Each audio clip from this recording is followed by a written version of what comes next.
in memory of Thomas Laner Williams,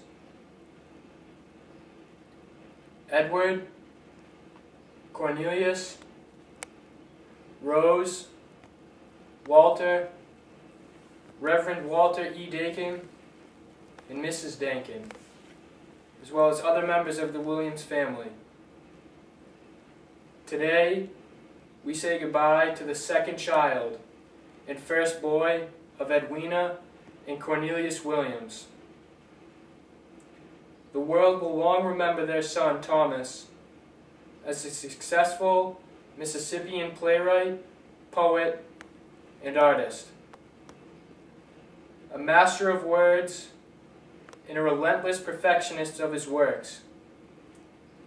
A man who has touched millions through his masterpieces, such as A Streetcar Named Desire, Cat on a Hut Tin Roof, The Rose Tattoo, Baby Doll Inn, and other magnificent works published over the past few decades. But for those of us who loved him, there is an ache with his passing. I, like so many others who had the opportunity to be touched by this man during their lifetime, knew Thomas as a colleague, a mentor, and above all, as a friend.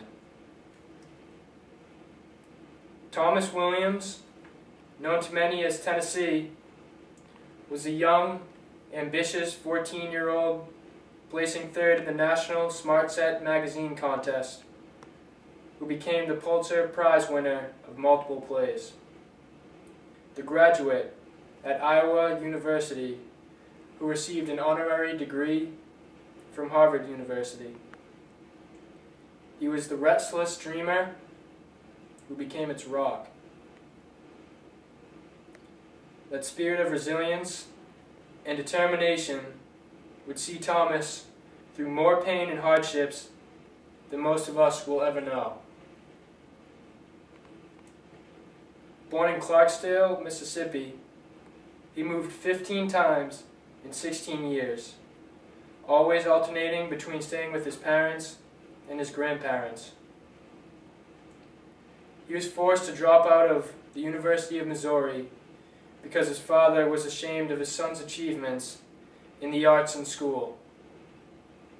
He witnessed an unsuccessful prefrontal lobotomy operation on his sister Rose, from which he never recovered. Yet, on top of all that, Thomas faced the lifelong struggles associated with growing up as a homosexual man in a world that did not permit. This was a string of events that would have broken a lesser man. And it would have been easy for Tennessee to let himself become bitter and hardened, and to surrender to the struggles and discrimination he faced. But that was not Tennessee Williams. As he told us, in the time of your life, live.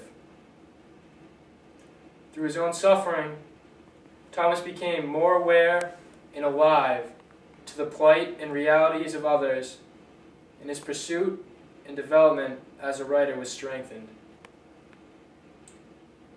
Tennessee Williams' life work did not champion the lies of the extremely successful or utopian romances, but rather the flaws and imperfections in a relationship between two persons, and the everyday lives of the common man, including his mistakes, mishaps, and burdens. Through this, he related to the lives of millions of readers. But though it is Tennessee's historic writings and body of accomplishments that we will long remember, it is his dedication and courage that we will miss. He was the friend and colleague who was always the first to ask, "What more can I do?" This sense of selflessness was carried by Tennessee for the remainder of his life.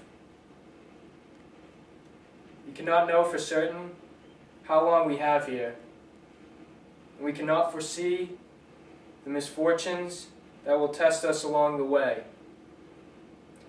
But what we can do is live out our lives with purpose and with love and with joy. We can learn from our mistakes, and we can grow from our failures. We can utilize our talents, and we can strive at all costs to make a better world. This is how Tennessee Williams had lived, and this is his legacy. We do not weep because of the prestige from his writings and successes. We weep because we love this persevering hero who wrote not for the sake of ambition or power, not for wealth or for fame, but because of the deep passion he had in his life and his writings.